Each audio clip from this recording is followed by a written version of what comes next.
Бажаю здоров'я, шановні українці. 16 жовтня відзначається Всесвітній день продовольства. Цей день встановлений в пам'ять про заснування спецструктури ООН, що займається боротьбою з бідністю і голодом. ФАО – це продовольча і сільськогосподарська організація ООН.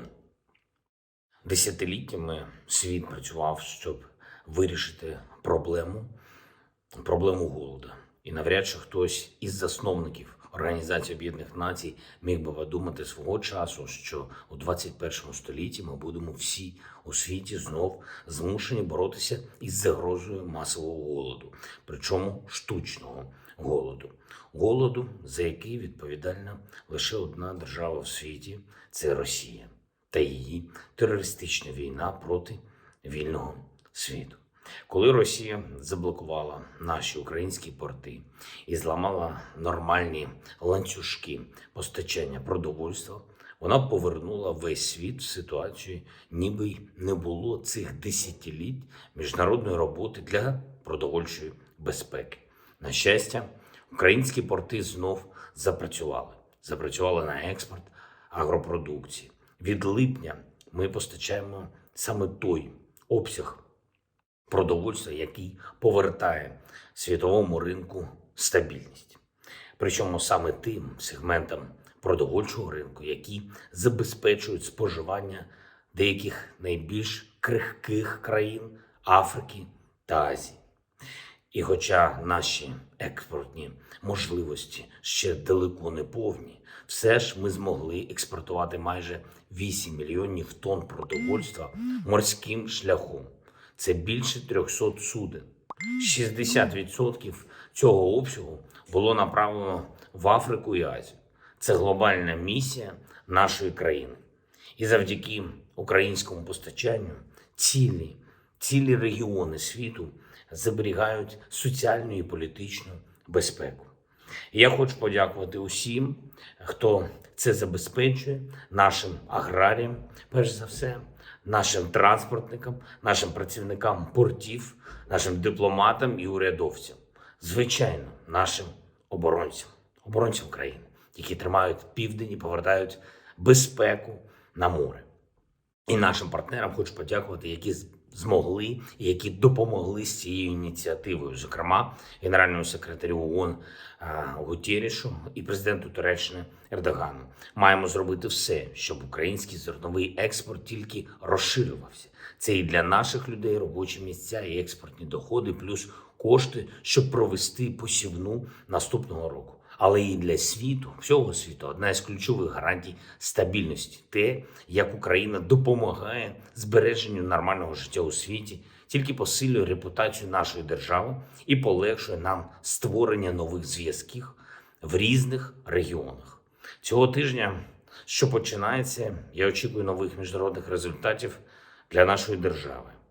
А за тиждень, що минає, варто відзначити посилення контактів із Саудівською Аравією. Є вагомі домовленості. Серед іншого, це і рішення партнерів надати пакет гуманітарної підтримки обсягом $400 мільйонів. Це дуже важливо.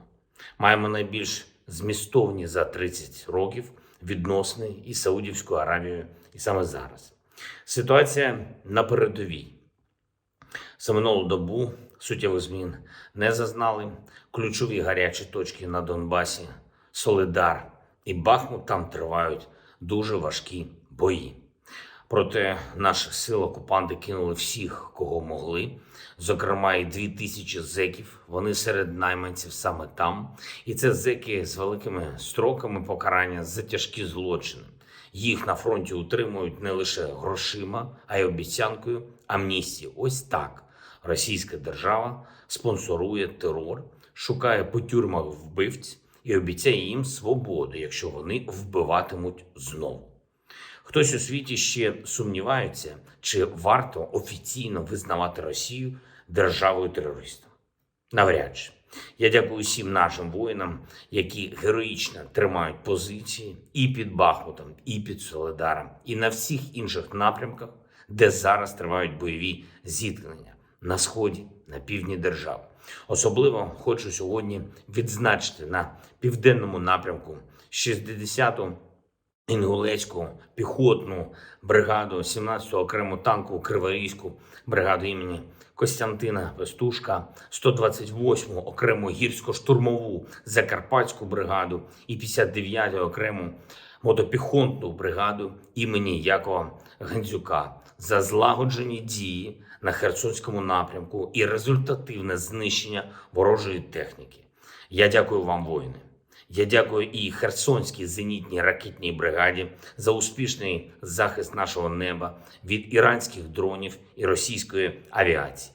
Окремо, я хочу відзначити сьогодні ті підрозділи, які забезпечили нам результат в поповненні обмінного фонду. Це надзвичайно важливо. Кожен, хто бере в полон російських військових, забезпечує нам можливість звільняти наших героїв. Я дякую 54-му окремому розвідувальному батальйону імені Михайла Тиші, 80-й окремій десантно-штурмовій бригаді і 92-й окремій механізованій бригаді, які в ході наступальних дій суттєво збільшили нашу можливість повертати українців додому. Ми пам'ятаємо про наших людей, які утримуються в Росії. Ми маємо звільняти їх. І маємо звільнити їх усіх, не залишаючи ворогу нікого. Але для цього нам потрібно брати в полон окупантів якнайбільше. І ще одне, про що варто сказати сьогодні. Через російський ракетний терор в деяких містах і районах України доводиться обмежувати постачання електрики, щоб стабільно працювала вся система. Але такі стабілізаційні відключення можна буде не робити, коли ми всі в Україні свідомо будемо ставитись до свого споживання. Споживання у пікові години – це невелика річ для побуту кожної людини, однак дуже вагома в межах всієї енергосистеми України. Наприклад, цієї суботи мешканці Чернігівської області обмежили своє споживання електрики на 20%. Я вам дуже вдячний. А загалом по Україні в середньому на 10%. Київ та область тільки на 7%. Будь ласка, зробіть більше, якщо маєте таку можливість. Від 17 до 23 години маємо скоротити наше споживання електрики. Це такий крок, який разом з іншими забезпечить поразку для російських терористичних планів. Я дякую всім, хто захищає Україну. Я дякую кожному і кожній, хто воює, працює, допомагає заради нашої перемоги. У єдності і у спільних діях наша сила. Сила України. Слава Україні!